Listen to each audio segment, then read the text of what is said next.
When two worlds collide in the kitchen, love, culture, and flavor create a recipe for an extraordinary journey. Welcome to the fusion of jollof and kimchi.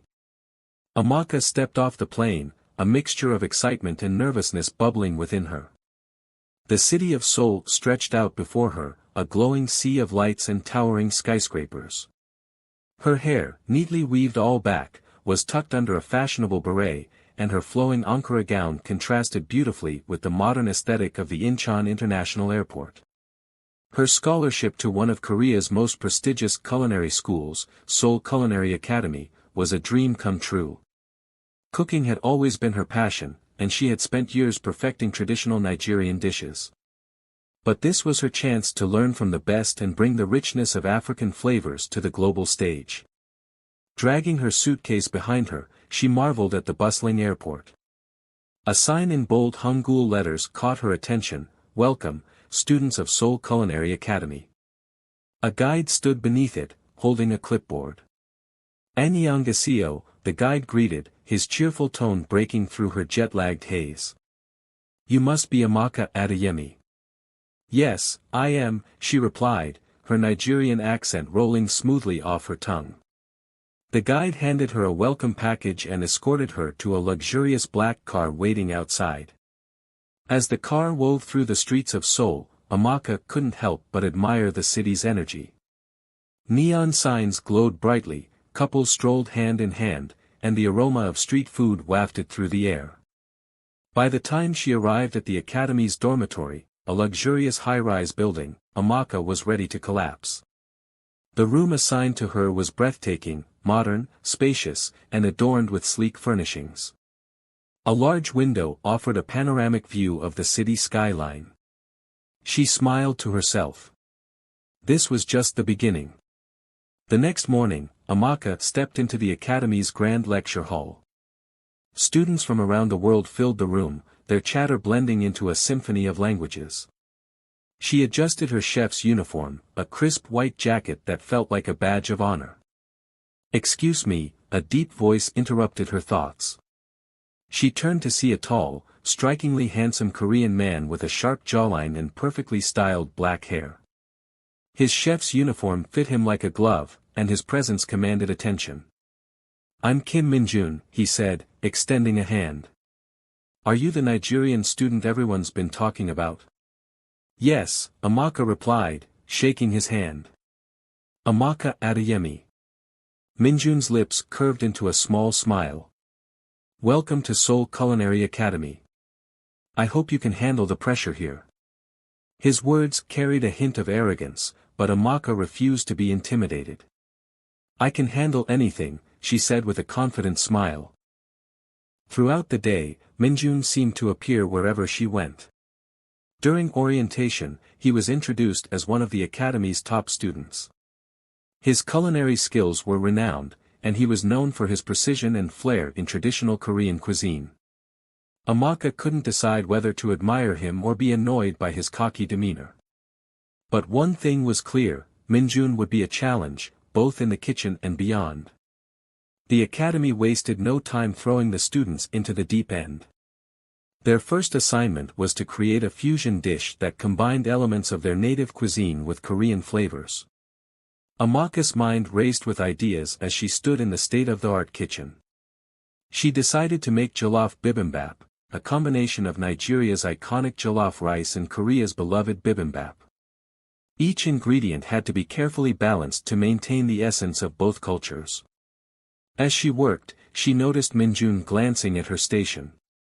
He was preparing bulgogi suya, a dish that merged Korean marinated beef with Nigerian spices. When the time came to present their dishes, the judges, renowned chefs from across the globe, were impressed by Amaka's creativity. One judge even asked for a second helping. "You did well," Minjun admitted after the competition. "But don't get too comfortable. The next round will be tougher." "Bring it on," Amaka shot back, her competitive spirit ignited. Over the next few weeks, Amaka and Minjun found themselves working side by side in several group projects. While their personalities often clashed, they couldn't deny the chemistry in the kitchen. Minjun taught Amaka the secrets of Korean fermentation, while she introduced him to the art of Nigerian pepper soup. One evening, after a long day of classes, Minjun surprised her with an invitation. "There's a street food market nearby. Want to come?" Amaka hesitated but eventually agreed. The market was a sensory overload, colorful stalls, sizzling pans, and the tantalizing aroma of spices. Minjun introduced her to tteokbokki and hotteok, while she shared her stash of chin chin and puff puff. As they sat on a bench overlooking the Han River, Amaka realized that beneath Minjun's confident exterior was a kind, passionate individual. For the first time, she felt truly at home in this foreign land. Their budding friendship was put to the test during the Academy's annual culinary showcase. Amaka and Minjun were both competing for the top prize, a chance to intern with a Michelin-starred chef. Amaka's dish was a bold reinterpretation of egusi soup with Korean influences, while Minjun crafted an elaborate seafood platter inspired by traditional Korean and Nigerian flavors. The competition was fierce, and the tension between them reached a boiling point. In the end, Amaka's dish won the judges over, earning her the coveted internship. "You deserved it," Minjun admitted afterward, though his pride was clearly wounded. "Thank you," Amaka replied. "But don't think for a second that I'm slowing down." Amaka's first day at her Michelin-starred internship was both exhilarating and nerve-wracking. The restaurant, known as Hanseal, was located in the heart of Gangnam and boasted a reputation for creating artful fusions of traditional Korean dishes with global flavors. The head chef, Park Ji-hoon, was a culinary genius known for his high standards. When Amaka walked into the pristine kitchen, she was greeted by the sight of Minjun. "What are you doing here?" she asked, trying to mask her surprise. "I could ask you the same," Minjun replied, smirking. "Chef Park invited me as a guest sous chef for the next 2 months." Amaka couldn't help but roll her eyes. She'd hoped this internship would be her chance to step out of Minjun's shadow, but it seemed fate had other plans. Chef Park introduced her to the team and immediately assigned her to prepare a signature dish for the evening, a modern twist on samjitang, a traditional Korean chicken soup. Amaka decided to incorporate Nigerian spices, creating a dish that was rich in flavor yet retained the essence of its origins. As the dinner service progressed, Amaka worked tirelessly alongside the team. Her dish received rave reviews, with several diners requesting to meet the chef behind it. "You're full of surprises," Minjun admitted later that evening. "But don't think I'll make it easy for you." "I wouldn't expect anything less," Amaka replied, her confidence growing. Despite their rivalry, Amaka and Minjun found themselves working seamlessly in the kitchen. Their shared passion for food created a connection neither of them had anticipated. Minjun introduced Amaka to the art of making kimchi, while she showed him the intricacies of preparing pounded yam and egusi soup. One late night after a particularly grueling shift, Minjun suggested they grab dinner at a nearby street food stall. Over bowls of steaming ramen, he opened up about his childhood and the pressures of living up to his family's expectations. "My parents own a chain of restaurants," he revealed. "They expect me to take over one day, but I want to carve my own path."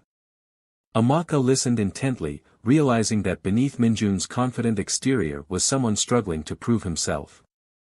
In return, she shared her own story of growing up in Lagos and her dream of putting African cuisine on the global map.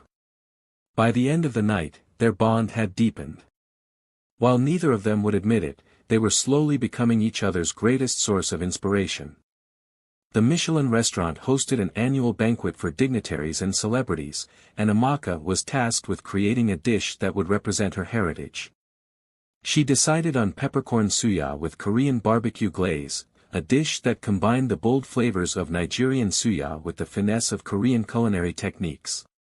Minjun, meanwhile, prepared a dish of kimchi risotto, inspired by the lessons he'd learned from Amaka. On the day of the banquet, the restaurant was abuzz with activity. Guests in elegant attire filled the dining hall, which was adorned with crystal chandeliers and floral arrangements. When Amaka presented her dish, it was met with a standing ovation. Several guests, including a renowned food critic, praised her for creating a dish that celebrated cultural fusion without compromising authenticity. Minjun, watching from across the room, couldn't help but feel proud. For the first time, he saw Amaka not as a rival, but as someone who had the potential to change the culinary world. Late that night, after the banquet, Minjun found Amaka sitting on the rooftop of the restaurant, gazing at the Seoul skyline. "You were incredible tonight," he said, taking a seat beside her. "Thank you," Amaka replied, her voice tinged with exhaustion. "You weren't so bad yourself." For a moment, they sat in silence, the city lights casting a warm glow over their faces.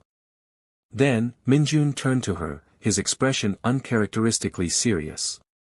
"Amaka," he began, "I know I've been hard on you, but it's only because I admire you. Your talent, your passion, it's unlike anything I've ever seen." Amaka's breath caught. She hadn't expected this level of honesty from him. "Thank you, Minjun," she said softly. "That means a lot coming from you."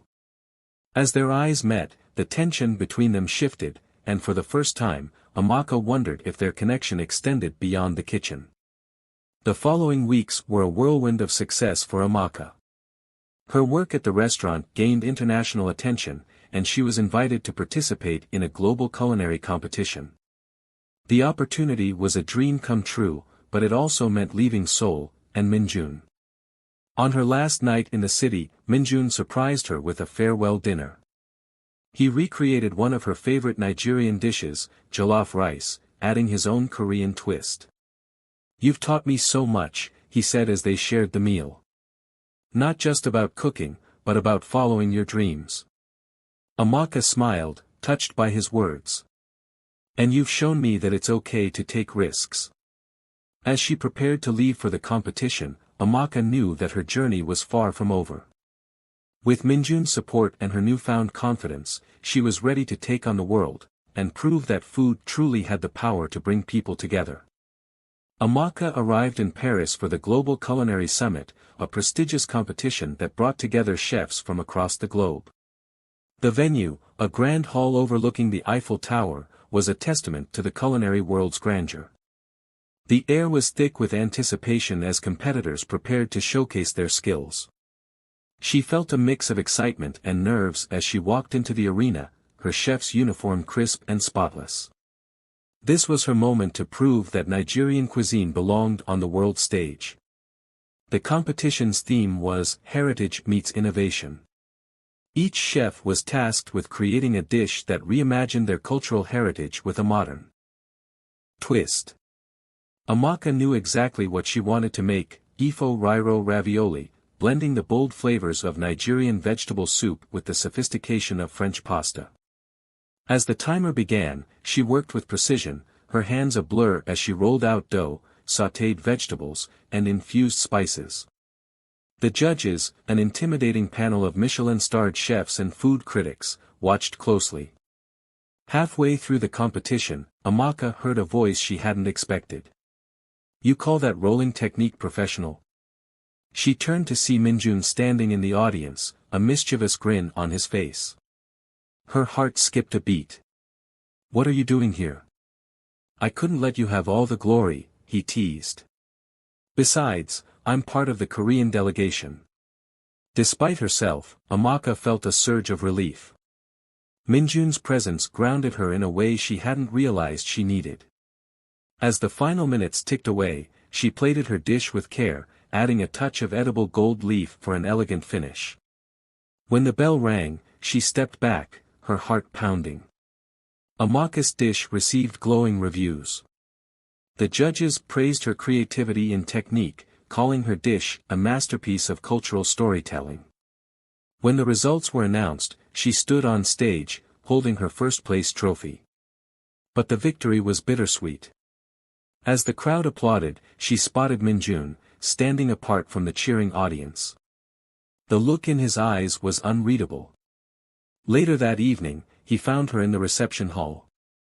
"Congratulations," he said, his voice quieter than usual. "Thank you," she replied, searching his face. You don't seem happy. I am, he insisted, but there was a hesitation that made her stomach twist. I'm proud of you, Amaka. You've proven yourself to the world. Before she could ask what he meant, Minjun turned and walked away, leaving her with a hollow feeling despite her triumph. Back in Seoul, Amaka threw herself into her work. Her newfound fame brought countless opportunities, from TV appearances to invitations to collaborate with world-renowned chefs. But something was missing. Minjun had stopped returning her calls, and she hadn't seen him since Paris. Every time she prepared a dish, she found herself thinking of the moments they'd shared in the kitchen, their playful banter and unspoken connection. One evening, while watching a documentary on Korean cuisine, Amaka made a decision. She booked a flight to Seoul, determined to find Minjun and confront him. Amaka found Minjun at his family's restaurant, a cozy but elegant establishment in the heart of Seoul. He was in the kitchen, expertly grilling meat over an open flame. When he saw her, his eyes widened in surprise. Amaka, he said, his voice barely audible over the sizzle of the grill. Why did you leave? She demanded, her frustration spilling over. Why did you shut me out? Minjun sighed, setting down his tongs. Because I didn't want to hold you back. You're destined for greatness, Amaka. I didn't want to be the reason you stayed in one place. Her heart ached at his words. Minjun, I don't need you to make decisions for me. You've always challenged me to be better, and I want to do the same for you. For a moment, the only sound was the crackle of the fire. Then, Minjun smiled, a small, genuine smile that made her heart flutter. You've always been stubborn, he said, his tone warm. But maybe that's what I need. Amaka and Minjun decided to open a restaurant together, a place that celebrated the fusion of their cultures. Jollof and kimchi became an instant sensation, offering dishes that combined the bold, vibrant flavors of West Africa with the delicate balance of Korean cuisine. The restaurant's centerpiece was a shared kitchen, where diners could watch Amaka and Minjun create culinary magic together. Their signature dish, jollof bibimbap, became a symbol of their journey, a testament to the power of collaboration and love. The grand opening of Jollof and Kimchi was a night to remember. The restaurant, situated in a prime location overlooking the Han River, boasted a modern yet welcoming design. Warm wooden accents were paired with sleek marble surfaces, and the walls were adorned with art pieces that blended African and Korean cultural motifs. Amaka stood by the open kitchen, her chef's uniform crisp and tailored, while Minjun adjusted his. The night was a culmination of their shared vision, a place where two culinary traditions could coexist and thrive. As the first guests arrived, the air buzzed with excitement. Journalists, food bloggers, and influencers filled the room, eager to taste the menu that had already garnered significant buzz online. Their signature dish, jollof bibimbap, was served in handcrafted ceramic bowls. The dish combined the smoky essence of Nigerian jollof rice with the vibrant textures and toppings of Korean bibimbap. Each bite was a harmony of flavors, a story told through food. Amaka watched as diners' faces lit up with delight. It was a moment of validation, a reminder of why she had embarked on this journey. By the end of the night, the reviews began pouring in.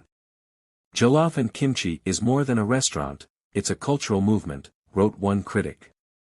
Amaka Adeyemi and Kim Minjun have achieved the impossible, a seamless blend of two distinct culinary worlds. The praise was overwhelming, but Amaka and Minjun remained grounded.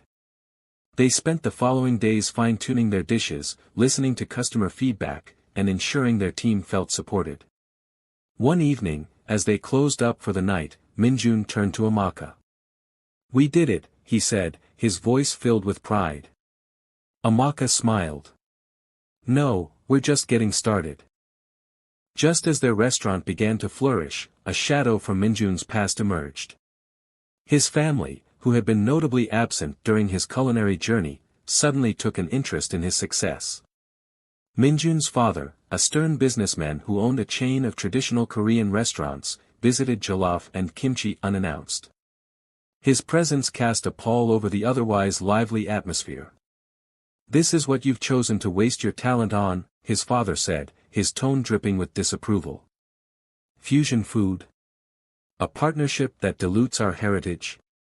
Minjun's jaw tightened, but he stood his ground. "This isn't about dilution, father. It's about evolution. Our traditions deserve to grow, not stagnate." Amaka watched the exchange, her heart aching for Minjun. She knew how much he had sacrificed to forge his own path, and she wasn't about to let anyone undermine their work. After his father left, Minjun turned to Amaka. "I'm sorry you had to see that. You have nothing to apologize for," she said firmly. "We're building something meaningful, and no one can take that away from us." Weeks later, Minjun surprised Amaka with an idea. "I want us to open a second location," he said during their weekly team meeting. Amaka raised an eyebrow. "Already? We've only just gotten started here." "Exactly," Minjun replied. "The demand is growing, and I think we can reach even more people. Imagine a branch in Lagos, bringing Korean flavors to your hometown." The idea sent a thrill through Amaka. The thought of bringing their vision to her home country was both daunting and exhilarating. "Let's do it," she said, her determination matching his. As they began planning, their bond grew stronger. Late nights turned into early mornings, filled with laughter, brainstorming, and the occasional culinary experiment gone hilariously wrong. One evening, after finalizing a proposal for their Lagos location, Minjun turned to Amaka. "There's something else I want to propose," he said, his voice uncharacteristically soft.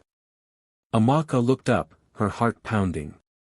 Before she could respond, Minjun pulled out a small box and opened it, revealing a delicate gold ring. "Amaka Adeyemi, will you build a life with me, not just a restaurant?" Tears welled in her eyes as she nodded. "Yes, Minjun. 1,000 times, yes." Amaka and Minjun threw themselves into planning the Lagos branch of JOLLOF and KIMCHI. It was a daunting endeavor, finding the perfect location, sourcing authentic ingredients, and assembling a team that could bring their vision to life. "I want this to feel like home," Amaka said during one of their late-night strategy meetings. "It should celebrate the vibrancy of Lagos while staying true to our fusion concept." Minjun nodded. "And will incorporate elements of Korean architecture, minimalist yet warm. It's a perfect blend, just like our food." After months of meticulous planning, they found the ideal spot in Victoria Island, Lagos. The building was a 2-story masterpiece, with an open-air terrace that overlooked the city. They enlisted local artisans to create bespoke furniture and decor that combined Nigerian and Korean aesthetics. Returning to Lagos felt like a dream for Amaka. As the plane descended, she gazed out the window at the sprawling cityscape, her heart swelling with pride and nostalgia. Minjun, seated beside her, seemed equally captivated. "Welcome to my world," Amaka said with a grin as they stepped off the plane. Minjun adjusted his sunglasses, taking in the bustling airport. "It's vibrant, just like you." Amaka couldn't help but laugh. "Wait until you see the traffic." The first stop was Amaka's family home. Her parents greeted her with open arms, showering her and Minjun with love and curiosity.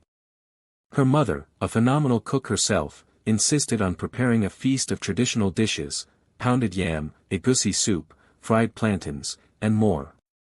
"You must be Minjun," her father said, shaking his hand firmly. "Amaka speaks highly of you." "It's an honor to meet you, sir," Minjun replied with a respectful bow. The evening was filled with laughter, storytelling, and delicious food. For Minjun, it was a window into the culture that had shaped Amaka.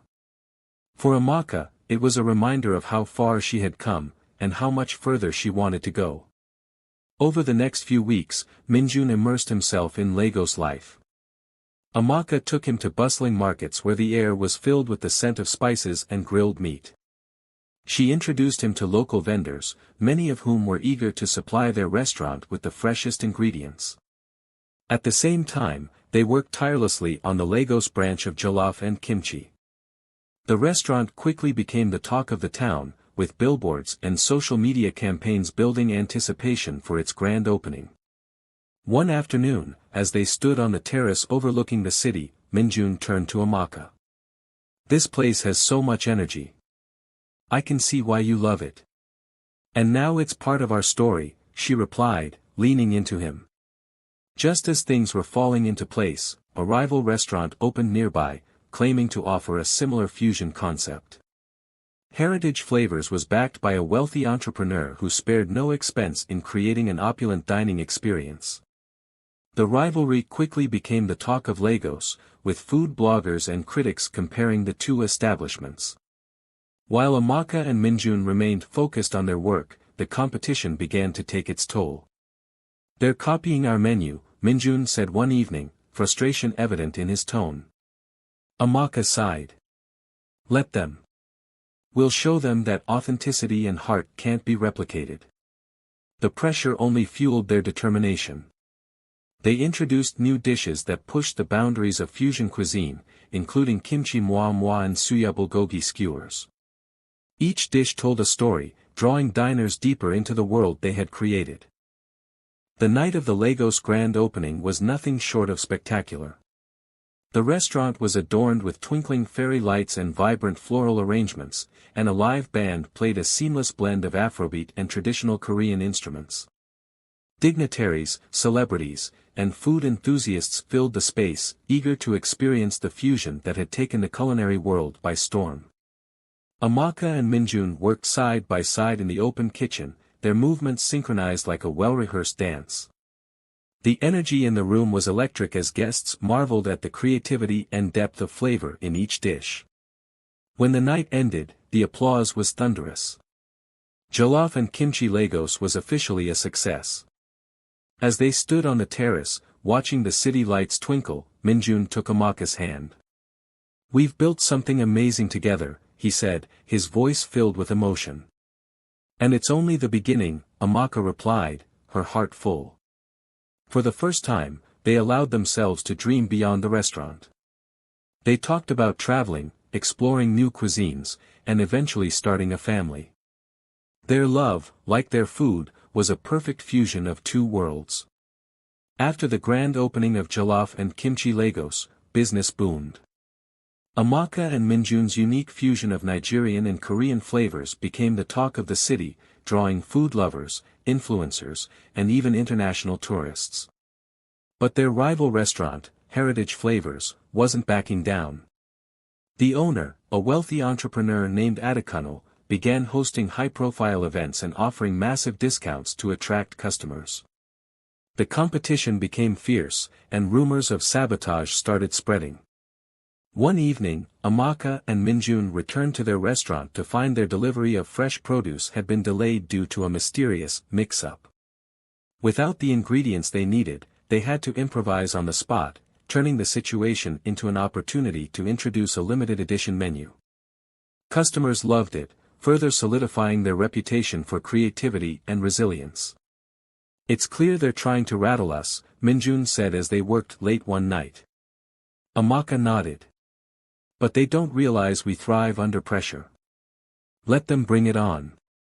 Amaka received an unexpected invitation to a live televised cooking competition called Africa's Culinary Stars. The event aimed to highlight African chefs and their impact on global cuisine. While thrilled by the opportunity, she knew it would be a grueling challenge. Minjun encouraged her. "You've faced tougher battles. This is your moment to shine." The competition was held in a massive stadium, with celebrity judges and an audience of thousands. Amaka's dish, egusi-stuffed dumplings with spicy kimchi broth, was a daring fusion that impressed the judges. She emerged victorious, further cementing her status as a culinary trailblazer.